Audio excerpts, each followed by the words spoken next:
आज हम लोग हिस्ट्री का यानी कि इतिहास का दीर्घ उत्तरीय जो प्रश्न है, इम्पोर्टेंट जो हमारा प्रश्न है बुक का, उस पर हम लोग थोड़ा चर्चा करते हैं।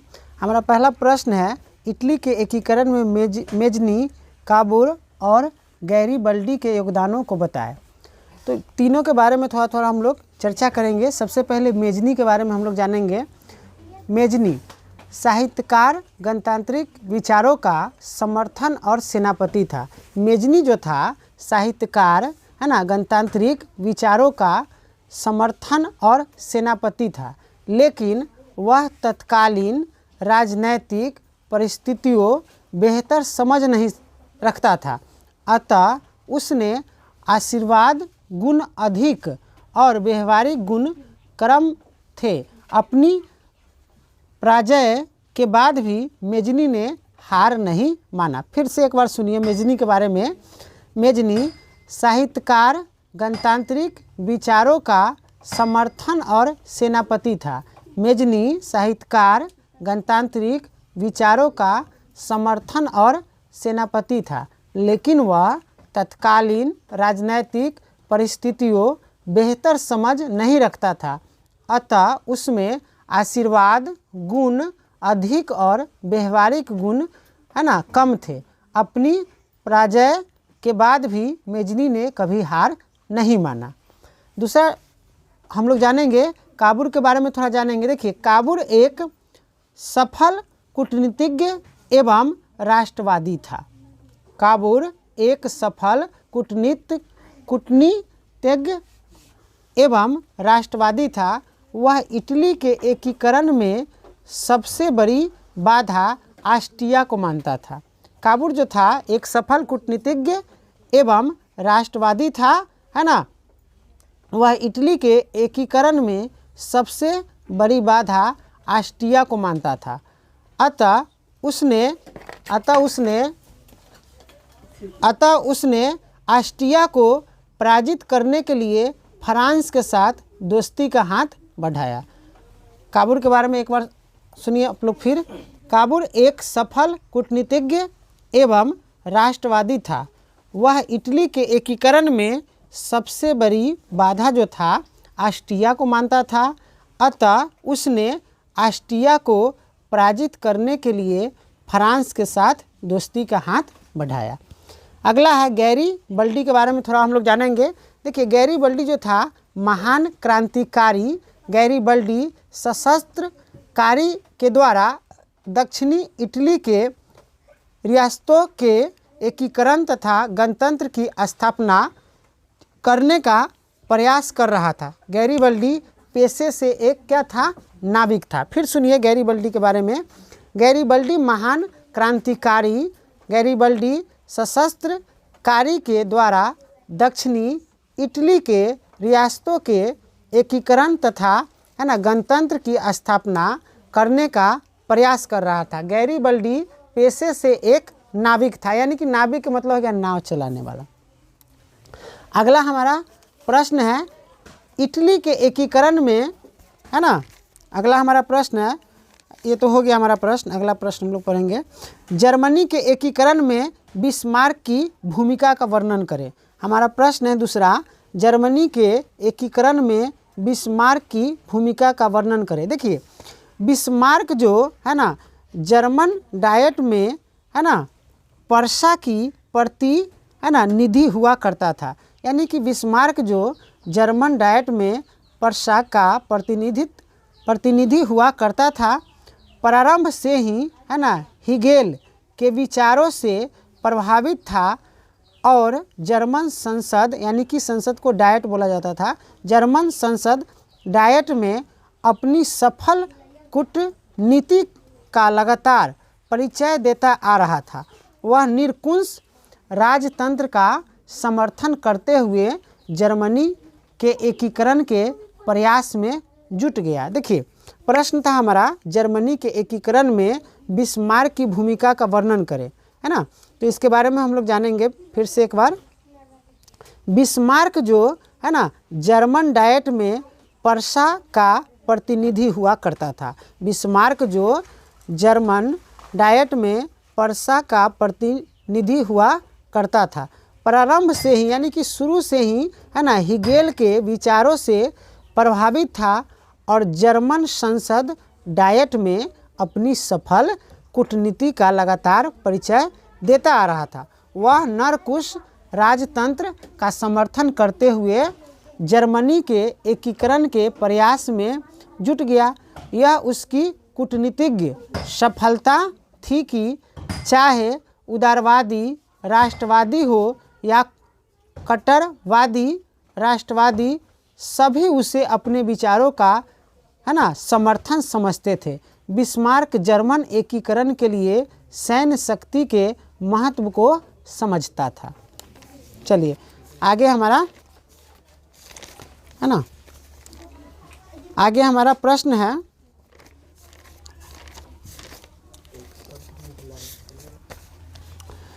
हिंद चीन उपनिवेश है ना स्थापना का उद्देश्य क्या था। हिंद चीन उपनिवेश स्थापना का उद्देश्य क्या था। देखिए, हिंद चीन को अपना उपनिवेश बनाने का प्रारंभिक उद्देश्य है ना उच्च एवं ब्रिटिश कंपनियों के व्यापारिक प्रतिस्पर्धा का सामना करता था। देखिए, प्रश्न हमारा कह रहा है हिंद चीन उपनिवेश स्थापना का उद्देश्य क्या था।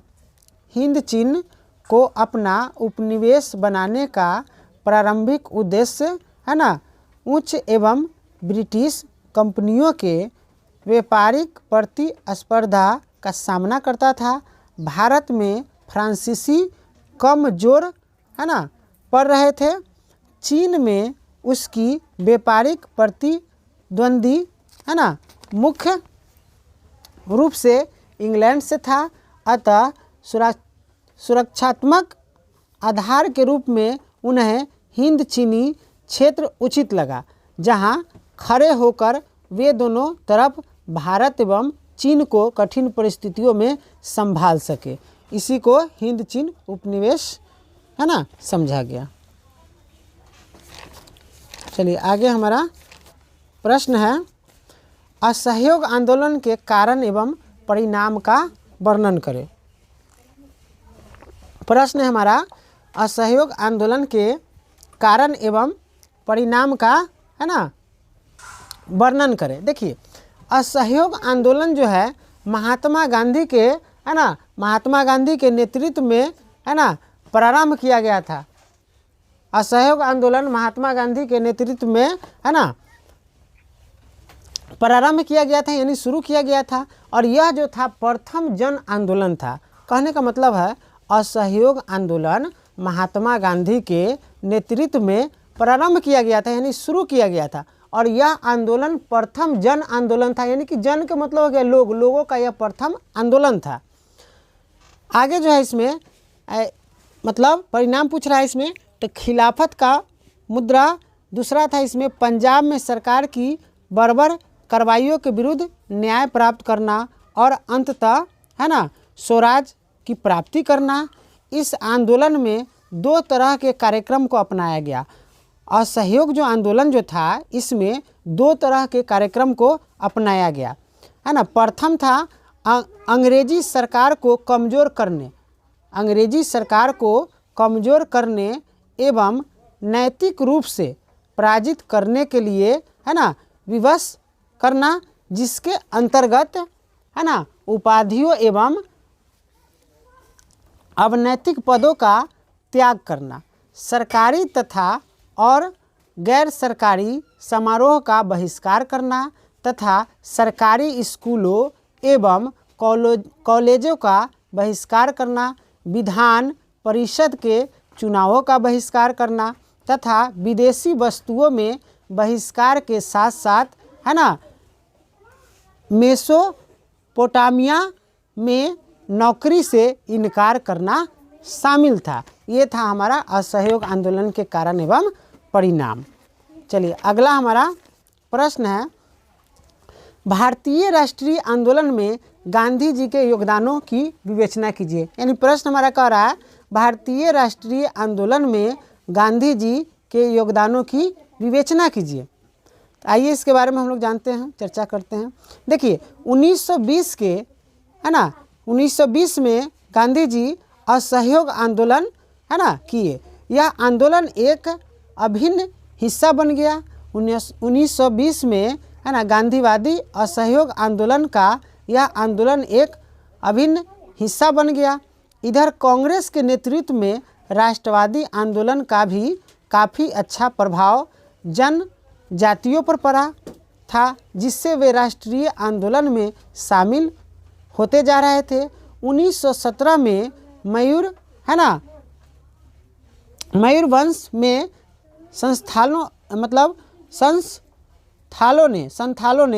संथालों ने एवं मणिपुर में थोडाई कुकिया ने विद्रोह कर दिया।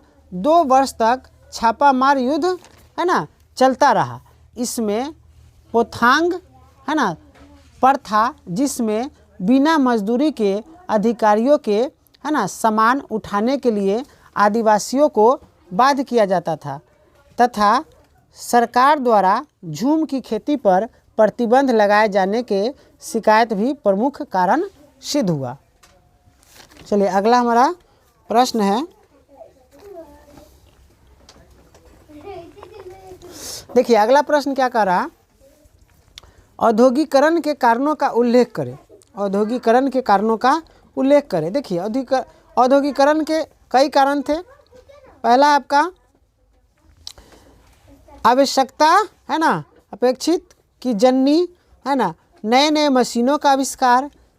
आगे है कोयले एवं लोहे की प्रचुरता। ये सब क्या औद्योगिकरण के कारण है। मतलब अगला है हमारा फैक्ट्री प्रणाली की शुरुआत, सच्चे श्रम की उपलब्धता, यातायात की सुविधा, विशाल औपनिवेशिक स्थिति। देखिए औद्योगिकरण के कारण आपको बताते हैं। देखिए औद्योगिकरण के कारण ब्रिटेन में स्वतंत्र व्यापार है ना, ब्रिटेन में स्वतंत्र व्यापार और है ना हस्तक्षेप की नीति ने ब्रिटिश व्यापार को बहुत अधिक विकसित किया। उत्पादित वस्तुओं की मांग बढ़ने लगी। तत्कालीन ढांचे के अंतर्गत व्यापारियों के लिए उत्पादन में अधिक वृद्धि कर पाना क्या हो गया, असंभव था। एक तरफ बुनकरों को धागे के अभाव में काफ़ी समय तक बेकार बैठे रहना पड़ता था, तो दूसरी तरफ सूत काटने वाले हमेशा ही व्यस्त रहते थे। तो औद्योगिकरण का आने से क्या हुआ, उद्योग धंधा जो हमारा जो था, फैक्ट्री जो था, उसमें सारे काम जो है सुचारू रूप से होने लगे, यानी कि मशीनों द्वारा जो है वह हमारा कार्य होने लगा। तो इस प्रकार कोई मजदूर भी नहीं बैठता था, काम जो है मशीन से जल्दी होने लगा। चलिए अगला हमारा प्रश्न है, कुटीर उद्योग के महत्व एवं उसकी उपयोगिता पर प्रकाश डालें। देखिए कुटीर उद्योग के महत्व एवं उसकी उपयोगिता पर प्रकाश डालें। औद्योगिकरण की प्रक्रिया ने भारत के कुटीर उद्योग को काफ़ी क्षति पहुंचाई। औद्योगिकरण की प्रक्रिया ने भारत के कुटीर उद्योग को काफ़ी क्षति पहुंचाई, मजदूरों को आजीविका को प्रभावित किया। परंतु इस विषय एवं विपरीत परिस्थिति में भी गांवों एवं कस्बों में यह उद्योग है ना पुष्पित एवं है ना पल्वित होता रहा तथा जनसाधारण को लाभ पहुंचाया जा रहा था। राष्ट्रीय आंदोलन विशेषकर स्वदेशी आंदोलन के समय इस उद्योग के है ना अग्रणी भूमिका रही, अतः इसके महत्व को नकारा नहीं जा सकता था। महात्मा गांधी ने कहा था कि लघु एवं कुटीर उद्योग भारतीय सामाजिक दशा के अनुकूल है। महात्मा गांधी ने कहा था कि लघु एवं कुटीर उद्योग भारतीय सामाजिक दशा के अनुकूल थे, राष्ट्रीय अर्थव्यवस्था में बहुत ही महत्वपूर्ण भूमिका निभाते थे।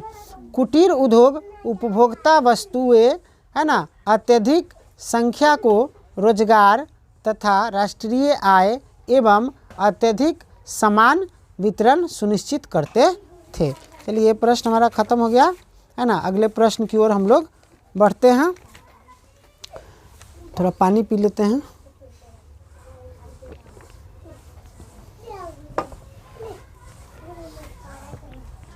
अगला हमारा प्रश्न है, ग्रामीण तथा नगरीय जीवन के बीच को विभिन्नता को स्पष्ट करें। यानी कि ग्रामीण और नगरीय जो जीवन होता है, गाँवों में और नगरों में लोग किस प्रकार जीवन को यापन करते हैं उसके बारे में थोड़ा हम लोग जानेंगे। यानी कि विभिन्नता के बारे में कि गाँवों के जीवन, लोगों को जीवन जीने में किस तरह जीवन को जीते हैं और नगरों में किस तरह अपने जीवन को व्यतीत करते हैं। चलिए आते हैं टॉपिक पे। प्रश्न हमारा था, ग्रामीण तथा नगरीय जीवन के लिए, है ना, ग्रामीण तथा नगरीय जीवन के बीच को भिन्नता को स्पष्ट करें। देखिए, गांव और शहर के बीच काफ़ी भिन्नता है। गांव और शहर के बीच काफ़ी विभिन्नता है। गांव की आबादी कम होती है, गांव की आबादी कम होती है, नगर की आबादी ज़्यादा होती है। गांव में खेती और पशुपालन मुख्य आजीविका का साधन होता है। गांव में खेती और पशुपालन मुख्य आजीविका का साधन होता है। शहर में व्यापार और उत्पादन। गांव में प्राकृतिक वातावरण स्वच्छ है, शहर में प्रदूषित रहता है। शिक्षा, यातायात, स्वास्थ्य सुविधाएं आदि में शहर अधिक उन्नत अवस्था में होता है। यानी कहने का मतलब है, शहर में प्रदूषित तो रहता ही है, प्रदूषित होता है, लेकिन शिक्षा, यातायात, स्वास्थ्य सुविधाएं आदि में शहर जो होता है अधिक उन्नत अवस्था में होता है। गांव से शहरों का विकास एक विहित प्रक्रिया है। गांव से शहरों का विकास एक विहित प्रक्रिया है जो कई शताब्दियों, है ना, पर फैली है। समाजशास्त्री के अनुसार नगरीय जीवन तथा आधुनिकता एक दूसरे के पूरक है और शहर के आधुनिक व्यक्ति का प्रभाव क्षेत्र माना जाता है। चलिए, ये भी प्रश्न हमारा खत्म हो गया। अगले प्रश्न की ओर हम लोग बढ़ते हैं। अगला हमारा प्रश्न है, मुद्रण क्रांति ने आधुनिक विश्व को कैसे प्रभावित किया। मुद्रण क्रांति ने आधुनिक विश्व को कैसे प्रभावित किया। देखिए, मुद्रण क्रांति ने आधुनिक विश्व को कैसे प्रभावित किया, हमारा प्रश्न है। देखिए, छापा खाने की संख्या में वृद्धि के परिणाम स्वरूप, छापा, है ना, खाने की संख्या में, है ना, जहाँ पे छपाई होता है, पुस्तक की हो या कागज़ की कोई, मतलब कोई चीज़ वस्तु अगर छपाई होता है तो उसको छापा खाना बोला जाता है ना। छापा खाने की संख्या में वृद्धि, चाहे इसको प्रेस भी बोल सकते हैं। छापा खाने की संख्या में वृद्धि के परिणाम स्वरूप पुस्तक निर्माण में, है ना, अप्रत्याशित वृद्धि हुई। 15वीं शताब्दी के, है ना, उत्तरार्ध एक यूरोपीय बाजार में लगभग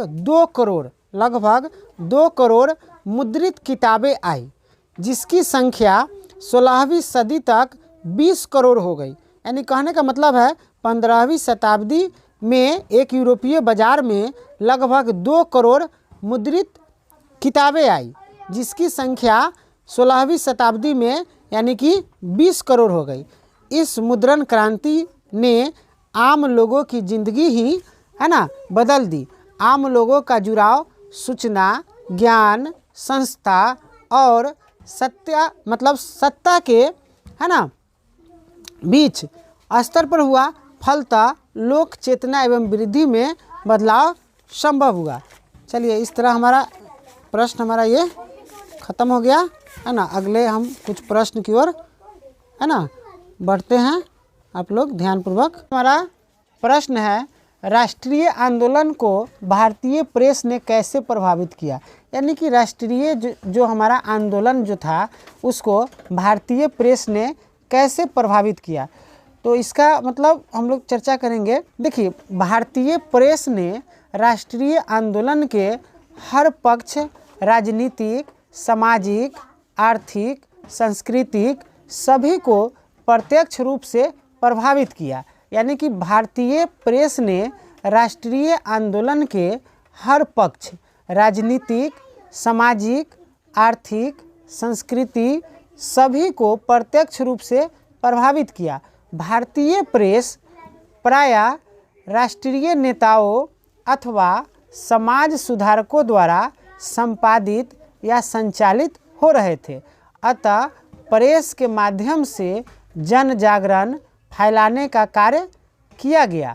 प्रेस ने अंग्रेजी राज की शोषणकारी नीतियों का पर्दाफाश किया।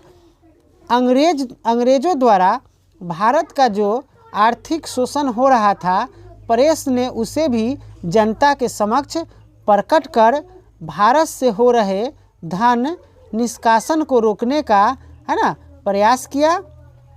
भारतीय समाज सुधारकों ने प्रेस के माध्यम से सामाजिक रूढ़ियों, अंधविश्वासों को दूर करने का प्रयास किया। साथ ही अंग्रेजी सभ्यता के कुप्रभावों को दिखाकर उसके खिलाफ जनमत तैयार करने का काम किया। भारतीय प्रेस ने भारतीय नरेशों के प्रति, भारतीय नरेशों का मतलब हो गया राजा। उस समय हमारा देश आज़ाद नहीं हुआ था, उस समय राजा महाराजा जो थे वह हमारे देश पे राज करते थे, तो नरेश का मतलब हो गया राजा।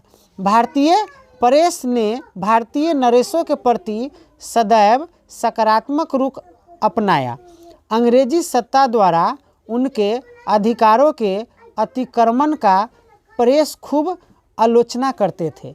प्रेस नरेशों के नैतिक उत्थान तथा प्रजा के प्रति उनके कर्तव्य के बारे में जिन्हें जागरूक करता था। अगला हमारा प्रश्न है, भारतीय प्रेस की विशेषता को लिखें। यानी कि भारतीय जो प्रेस है, या अथवा में भी हो सकता है स्वतंत्र भारत में प्रेस की भूमिका पर प्रकाश डाले। स्वतंत्र भारत में प्रेस की भूमिका पर प्रकाश डाले या भारतीय प्रेस की विशेषताओं को लिखे, हमारा ये प्रश्न है। चलिए बताते हैं इसके बारे में। देखिए, भारतीय प्रेस की 3 विशेषताएं हैं। भारतीय प्रेस की 3 विशेषताएं हैं। पहला है 19वीं सदी के पूर्व, 19वीं सदी के पूर्व में जन जागरूकता के अभाव में, 19वीं सदी के पूर्व में जन जागरूकता के अभाव में समाचार पत्रों का प्रसार कम था। यानी कि प्रचार प्रसार कम था 19वीं सदी में, जन जागरूकता के अभाव के कारण जो था समाचार पत्र का प्रसार कम था, प्रचार प्रसार लोगों के बीच में क्या था, कम था, पत्रिका घाटे का व्यापार था, फिर भी समाचार पत्रों द्वारा न्यायिक निर्णयों में पक्षपात, धार्मिक हस्तक्षेप और प्रजातीय भेदभाव की आलोचना करने से धार्मिक एवं सामाजिक सुधार आंदोलन को बल मिला तथा भारतीय जनमत जागृत हुआ। दूसरा हमारा है 1857 ईस्वी के विद्रोह के बाद प्रेस की प्रकृति का विभाजन प्रजातीय आधार पर हुआ। इसके 2 प्रकार थे, एंग्लो इंडियन प्रेस तथा भारतीय प्रेस। देखिए, एंग्लो इंडियन प्रेस की प्रगति तथा आकार विदेशी था। एंग्लो इंडियन प्रेस की प्रगति तथा आकार विदेशी था। यह भारतीयों में फूट डालो और शासन करो की नीति पर चलता था। इसके द्वारा भारतीय नेताओं पर सरकार के प्रति गैर वफादार होने का आरोप लगाया जाता था और एंग्लो इंडियन प्रेस का सरकार के साथ घनिष्ठ क्या था, संबंध था। सरकारी खबरों और विज्ञापन इसी को दिए जाते थे। तीसरा था इसका विशेषता, भारतीय प्रेस अंग्रेजी तथा अन्य भारतीय भाषाओं में प्रकाशित होते थे, जहां एंग्लो इंडियन प्रेस को विशेषाधिकार प्राप्त था। वहीं भारतीय प्रेस पर प्राय प्रतिबंध लगा होता था। इसके बावजूद 19वीं तथा 20वीं सदी में राजा राम मोहन राय, सुरेंद्र नाथ बनर्जी, बाल गंगाधर तिलक, दादा भाई नौरोजी, महात्मा गांधी, जवाहरलाल नेहरू, मोहम्मद अल मौलाना आज़ाद आदि ने भारतीय प्रेस की शक्तियों तथा उसको प्रभावकारी बताया। आगे हमारा प्रश्न है, कार्ल मार्क्स के जीवन एवं सिद्धांतों का वर्णन करें। यानी कि कार्ल मार्क्स के जीवन एवं सिद्धांतों का वर्णन करें। देखिए, कार्ल मार्क्स के बारे में हम लोग थोड़ा जानकारी हासिल करेंगे। कार्ल मार्क्स का जन्म 5 मई 1818 ईस्वी को जर्मनी में राइन प्रांत के टियर नगर में एक यहूदी परिवार में हुआ था। यहूदी परिवार में हुआ था, कार्ल मार्क्स का जन्म 5 मई 1818 ईस्वी को जर्मनी में राइन प्रांत के टियर नगर में एक यहूदी परिवार में हुआ था। उनके पिता हेनरिक मार्क्स, यानी कार्ल मार्क्स के पिता का नाम था हेनरिक मार्क्स, यानी कि उनके पिता हेनरिक मार्क्स एक प्रसिद्ध वकील थे। कार्ल मार्क्स ने बोन विश्वविद्यालय में विधि की शिक्षा ग्रहण की। 1836 ईस्वी में बर्लिन विश्वविद्यालय चले गए और 1843 ईस्वी में उन्होंने अपने बचपन के मित्र जेनी से विवाह किया, है ना। अगला हमारा टॉपिक है इसी में, कार्ल मार्क्स की मुलाकात पेरिस में, है ना, 1844 ईस्वी में फ्रेडरिक, है ना, एंजल्स से हुई, है ना। एंजल्स के विचारों एवं रचनाओं से प्रभावित होकर मार्क्स ने भी श्रमिक वर्ग के कष्टों एवं उनकी कार्यों की दिशाओं का गहन चिंतन आरंभ किया। मार्क्स ने, है ना, एंजल्स के साथ मिलकर 1848 ईस्वी में एक समयवादी घोषणा पत्र प्रकाशित किया जिसे आधुनिक समाजवाद का जनक कहा जाता है। समाजवादी आंदोलन के इतिहास की यह एक अत्यंत महत्वपूर्ण घटना थी। कार्ल मार्क्स ने मजदूरों को कहा वे अपनी मुक्ति स्वयं ही और अपने प्रयासों द्वारा ही प्राप्त कर सकते हैं। मार्क्स विश्व के उन गिने चुने चिंतकों में से एक है जिन्होंने इतिहास की धारा को व्यापक रूप से प्रभावित किया। अगला हमारा प्रश्न है, रूस की क्रांति ने पूरे विश्व को कैसे प्रभावित किया। प्रश्न है हमारा, रूस की क्रांति ने पूरे विश्व को कैसे प्रभावित किया अथवा रूसी क्रांति का विश्व पर क्या प्रभाव पड़ा, है ना। तो आइए इसके बारे में हम लोग चर्चा करते हैं। देखिए, 20वीं सदी के इतिहास में रूसी क्रांति का अत्यंत महत्वपूर्ण स्थान रहा। 20वीं सदी के इतिहास में रूसी क्रांति का, है ना, अत्यंत महत्वपूर्ण स्थान रहा क्योंकि इसका प्रभाव संसार के सारे राष्ट्रों पर पड़ा जो निम्नलिखित है। एक में पहला है हमारा, शासन पर कृषकों एवं श्रमिकों का अधिकार। देखिए हमारा टॉपिक बन रहा है यहाँ पे, शासक पर कृषकों एवं श्रमिकों का अधिकार, यानी कि जो शासक करते थे शासन, उस पर कृषक एवं जो हमारे किसान जो भाई जो थे हमारे, या श्रमिक जो हमारे मजदूर भाई लोग थे, उनका अधिकार। देखिए, शासन पर कृषकों एवं श्रमिकों का अधिकार। इस क्रांति के फलस्वरूप सर्वहारा वर्ग की सत्ता रूस में स्थापित हो गई तथा पूंजीपतियों एवं कुलीन वर्ग का प्रभाव समाप्त हो गया, है ना। दूसरा है हमारा नवीन, है ना, समयवादी विचारों का जन्म। देखिए, रूसी क्रांति ने जो समयवादी ढांचा उपस्थित किया, उससे नई सभ्यता, संस्कृति तथा समाज का प्रसार हुआ। साथ ही विश्व भर में नवीन, है ना, समयवादी विचारों का विस्तार हुआ। तीसरा हमारा है विश्व का दो खेमों में विभाजन। तीसरा हमारा टॉपिक है विश्व का दो खेमों में विभाजन। देखिए, रूसी क्रांति के बाद विचारधारा के स्तर पर विश्व दो खेमों में विभाजित हो गया। रूसी क्रांति के बाद विचारधारा के स्तर पर विश्व दो खेमों में विभाजित हो गया। खेमों का मतलब दो भाग में, है ना, दो खेमों में विभाजित हो गया, है ना। समयवादी विश्व तथा पूंजीवादी विश्व दो खेमों में विभाजित हो गया। यूरोप भी दो भागों में विभाजित हो गया, पूर्व यूरोप तथा पश्चिमी यूरोप। अगला हमारा है चौथा टॉपिक, अंतर्राष्ट्रीय तनाव का सूत्रपात। देखिए, पूंजीवादी विश्व समयवाद को एक खतरा मानते हुए, पूंजीवादी विश्व समयवाद को एक खतरा मानते हुए, है ना, इसके प्रसार को रोकना चाहते थे, जबकि समयवादी इसे विश्व क्रांति के रूप में देखना चाहते थे। पचमा जो है हमारा, है ना, औपनिवेशिक स्वतंत्रता को बढ़ावा, यानी पचमा हमारा टॉपिक है औपनिवेशिक स्वतंत्रता को बढ़ावा। देखिए, रूसी क्रांति की सफलता ने एशिया और अफ्रीका में, रूसी क्रांति की सफलता ने एशिया और अफ्रीका में उपनिवेश मुक्त तथा, है ना, औपनिवेशिक स्वतंत्रता को भी प्रोत्साहन दिया। रूस की समयवादी सरकार ने एशिया और अफ्रीका, है ना, देशों में होने वाले राष्ट्रीय आंदोलन को वैचारिक समर्थन प्रदान किया। अगला हमारा टॉपिक है नवीन आर्थिक मॉडल का उदय। देखिए रूसी क्रांति के उपरांत, उपरांत का मतलब होता है बाद, रूसी क्रांति के बाद रूस में आर्थिक नियोजन के रूप में एक नई आर्थिक मॉडल आया। पूंजीवादी देशों ने भी परिवर्तित रूप से इसे मॉडल को अपनाया। तो इस तरह बच्चों मेरा जो हमारा इतिहास का जो हमारा दीर्घ का प्रश्न था, वेरी वेरी इंपॉर्टेंट, सारा आपको बता चुका हूँ। कृपया सभी को आप लोग पढ़ के जाए और एग्ज़ाम में अच्छे अंक प्राप्त करें।